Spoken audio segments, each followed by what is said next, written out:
यहाँ से हुई थी कि ए पैगंबर अपने मानने वालों को हिदायत करो, कुल्लिल मोमिनीन यगुज़्ज़ू मिन अब्सारिहिम व यहफ़ज़ू फ़ुरूजहुम, यानी मोमिन मर्दों को, अच्छा पहले मर्दों का ज़िक्र, पहले उनको खिताब किया।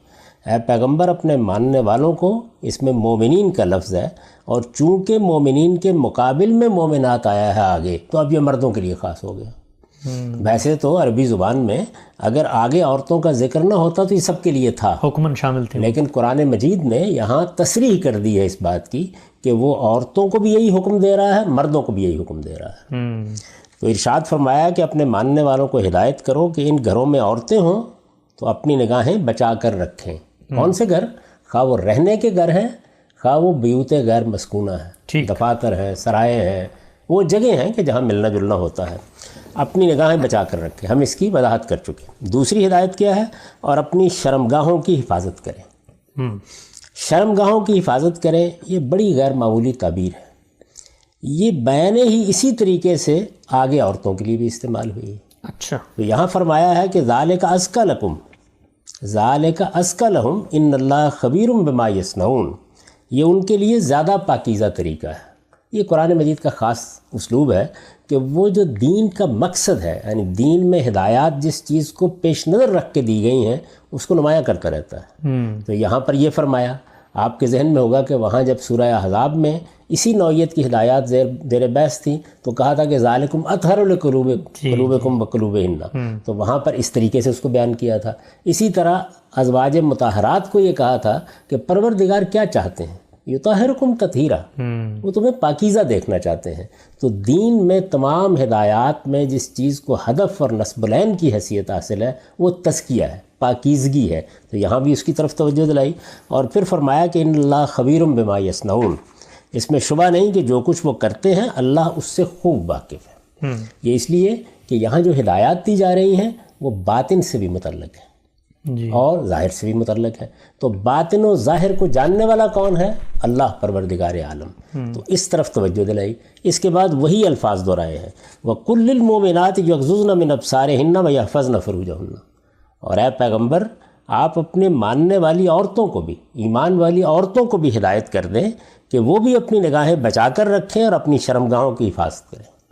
तो एक ही अल्फाज, एक ही उसलूब, वो मर्दों के लिए, ये औरतों के लिए। अच्छा। अब इसमें ये समझिए, गज़्ज़े बसर को तो हम समझ चुके हैं, इसमें अब ये समझने की ज़रूरत है कि हिफ्ज़ फ़ुरूज से क्या मुराद है। कुरान मजीद में ये ताबीर अगर आप देखें तो एक तो इस जगह आई है, मर्दों और औरतों दोनों के लिए आई है। इसके अलावा ये ताबीर सूरह मारिज और सूरह मोमिनून में भी आई है। अच्छा, इन्हीं अल्फाज के साथ वहाँ पर अला के साथ तज़मीन हो गई है। अच्छा, इल्ला अला अज़वाजिहिम जी, चुनाचे वहाँ इसका मुद्दा बदकारी तक महदूद हो गया है।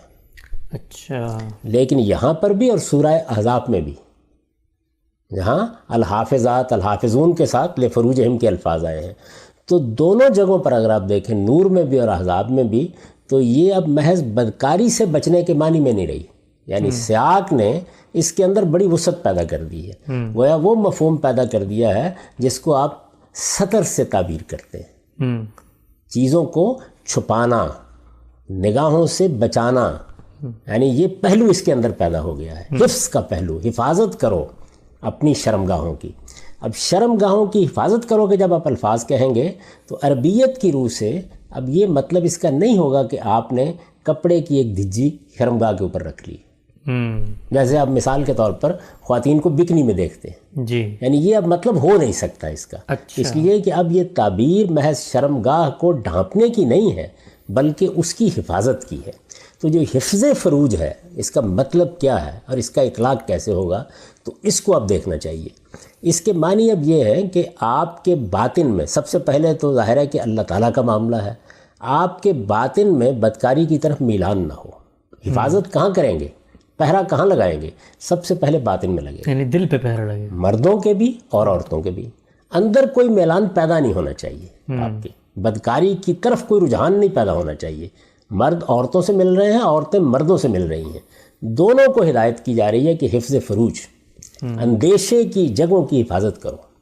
ये हिफाजत के अल्फाज ही ने ये मुद्दा इसके अंदर पैदा कर दिया है कि अब अपने लिबास के बारे में मोहतात हो जाओ। اس لیے کہ اب افشا نہیں ہونا چاہیے. آپ حفاظت کیسے کرتے ہیں؟ باطنی لحاظ سے آپ اپنے خیالات کے اوپر پیرا بٹھاتے ہیں، پردہ لگا دیتے ہیں، اور پردہ لگا دیتے ہیں. اور ظاہر میں کیا کرتے ہیں؟ ظاہر میں آپ دوسروں سے حفاظت کرتے ہیں. لباس کا پردہ لگا، حفظ کا پہلو ہے نا. یعنی اب ظاہر ہے کہ جو آپ نے لوگوں کو کہا کہ وہ اپنی آنکھوں میں حیا پیدا کریں، تو آنکھوں کے بہکنے کے مواقع سے شرمگاہوں کی حفاظت کریں. یہ دوسری بات یہ ہو گئی. تو بہکنے کے مواقع سے جب آپ نے حفاظت کرنی ہے تو اب یہ لباس سے متعلق بھی حکم ہو گیا. یعنی اسی وجہ سے جہاں میں نے اس کو بیان کیا ہے تو وہاں پر یہ واضح کر دیا ہے کہ اس کا مطلب یہ ہے کہ بات صرف اتنی نہیں رہی کہ بدکاری سے بچو، بات اتنی بھی نہیں رہی کہ آپ بدکاری کا میلان نہ پیدا ہونے دو، بلکہ اس سے آگے بڑھ کر یہ الفاظ تقاضا کر رہے ہیں کہ تمہارا لباس ایک بدکبارہ کا لباس نہیں ہونا چاہیے. یہ لباس شائستہ، مہذب، صنفی اعضاء کو ڈھانپنے والا ہونا چاہیے. جب آپ اس طرح کی ایک اصولی ہدایت دیتے ہیں تو ظاہر ہے کہ یہ سوال پیدا ہو جاتا ہے کہ یہ اصولی ہدایت اب جب قبول کی جائے گی تو اطلاق کا مسئلہ پیدا ہوگا نا، اپلیکیشن، اپلائیڈ ہونا ہے اس بات نے. تو اگر تو اس کی اپلیکیشن کو اللہ کے پیغمبر نے بتا دیا ہو تو بحث ختم ہو جائے گی.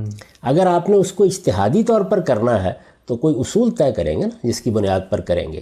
تو اب آپ دیکھیے کہ ایک چیز یہ ہے کہ آپ اپنی شرمگاہ کو ڈھانپ لیں.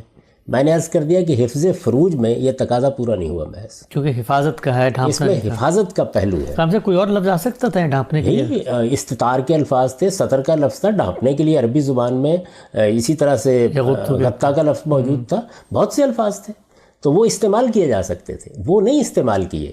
حفظ فروج کا لفظ استعمال کیا ہے اور بڑی بلیغ تعبیر ہے یہ. اب یہ حفظ فروج میں اب آپ اس کو متعین کریں گے نا، تو ہم جب دین میں کسی چیز کو اجتہادی طور پر بھی متعین کرتے ہیں، یعنی اللہ تعالیٰ نے ایک ہدایت دے دی، مثال کے طور پر اللہ تعالیٰ نے یہ کہہ دیا کہ تمہارے سیاسی نظم کی بنیاد امرہم شورا بینہم پر ہوگی. اب جب اس کا آپ اطلاق کریں گے کسی معاشرے کے اوپر تو وہ اجتہادی اطلاق ہوگا، لیکن اس اجتہادی اطلاق کا کوئی پرنسپل طے کریں گے نا پہلے، کیسے کرنا ہے آپ نے، یعنی حفظ کو کیسے متعین کیا جائے. تو میں نے عرض کیا تھا ایک تو اس کا باطن ہے کہ شرمگاہوں میں کوئی میلان نہیں پیدا ہونا چاہیے. اب جب ظاہر میں آپ آئیں گے تو ظاہر میں ظاہر ہے اس کا تعلق لباس سے پیدا ہو جائے گا. ڈھانپنا ہے اب، تو محض شرمگاہ کو ڈھانپنے سے حفظ کا تقاضا پورا نہیں ہوتا. حفظ کا تقاضا پورا ہوگا تو آپ کو لازمی طور پر کچھ مراحل میں اس بات کو سمجھنا پڑے گا. اور یہ دین کے سبع احکام میں. اچھا، کیسے؟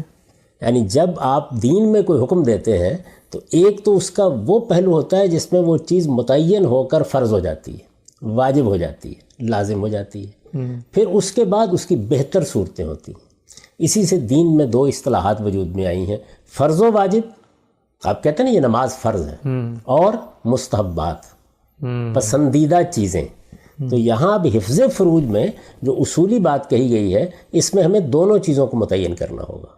یعنی حفظ فروج کا لازمی تقاضا کیا ہے، اس کے مستحب تقاضے کیا ہے، دونوں چیزیں متعین کی جائیں گی. اور یہ آپ دیکھیے دین کے تمام احکام میں، یعنی آپ نماز پڑھتے ہیں تو نماز آپ پر فرض کی گئی ہے. آپ جانتے ہیں کہ فجر کی 2 رکعتیں فرض ہیں، ظہر کی 4 فرض ہیں، عصر کی 4 فرض ہیں، عشاء کی 4 فرض ہیں، مغرب کی 3 فرض ہیں.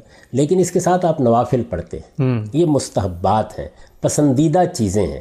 اسی طرح کا معاملہ روزے میں ہے. رمضان کے روزے فرض کیے گئے ہیں لیکن آپ ایام 20 کے روزے رکھتے ہیں، دوسرے بعض روزے رکھتے ہیں، نفل روزے. گویا ایک طریقے سے وہ استحباب ہے، وہ بہتری ہے جس کو آپ اختیار کرتے ہیں.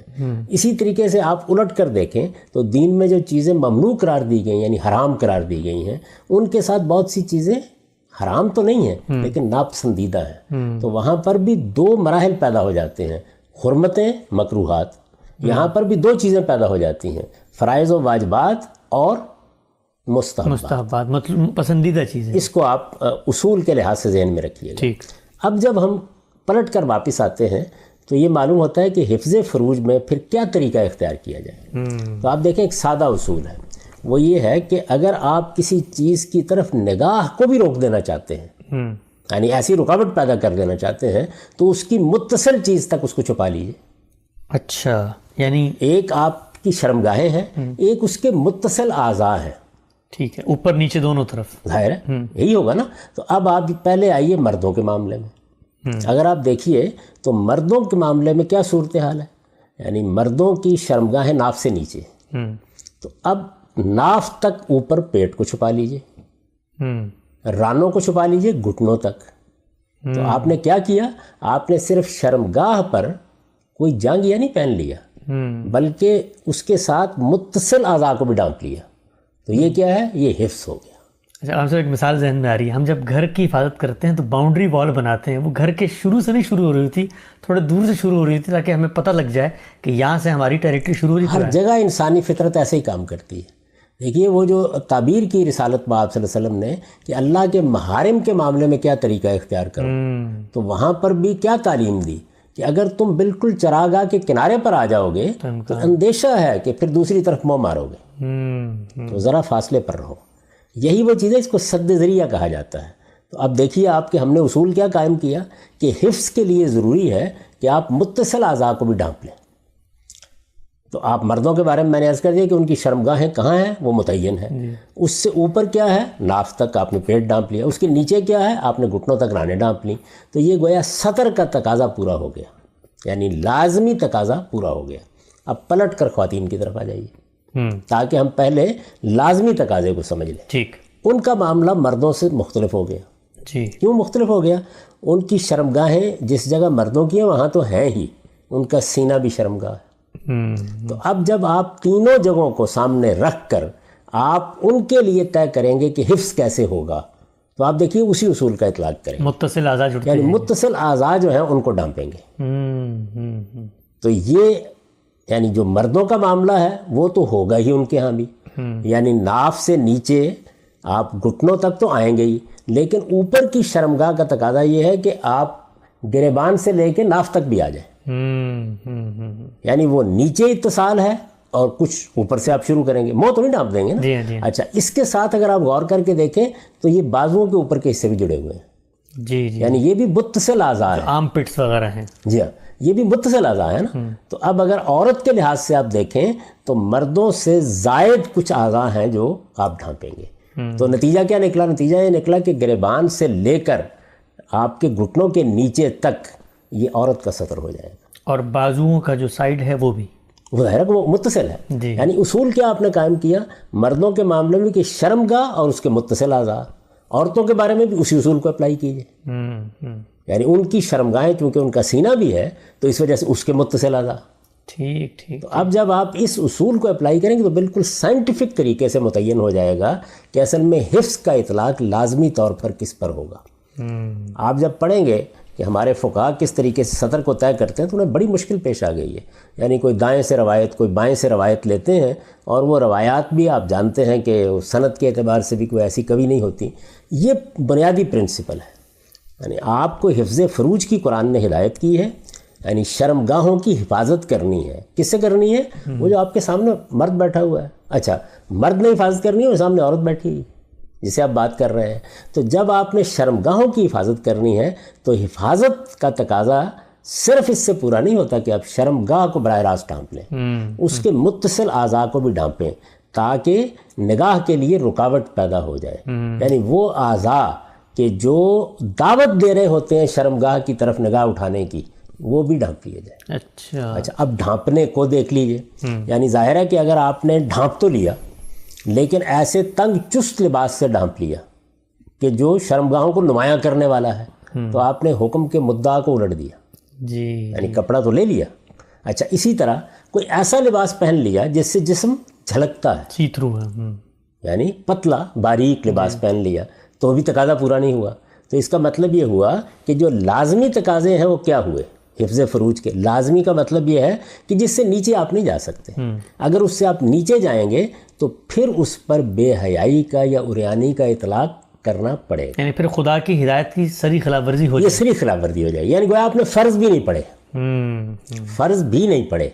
तो अब देखिए दोनों के जानिब बिल्कुल मुतय्यन हो गया कि आपने शर्मगाहों के मुत्तसिल आज़ा मर्द के ढांपने हैं, शर्मगाहों के मुत्तसिल आज़ा औरतों के ढांपने हैं। मुत्तसिल यानी जो शर्मगाह के साथ मिले हुए आज़ा हैं। तो वो आप ख़वातीन के देखिए तो ये बाजुओं के ऊपर का हिस्सा भी उसमें शामिल हो जाएगा, ये शर्मगाह तो शामिल ही होगी, इसके साथ پیٹ بھی ناف تک شامل ہو ہم جائے جب ایک گا اور ناف سے نیچے گھٹنوں تک پہلے ہی موجود ہے. تو یہ لباس گویا سطر بن گیا. لازمی طور پر خواتین کو اپنے جسم کے ان حصوں کو ڈھانپنا اور مردوں کو. ٹھیک، یہ سوال میں اس لیے پوچھ رہا ہوں یہاں پہ، اگرچہ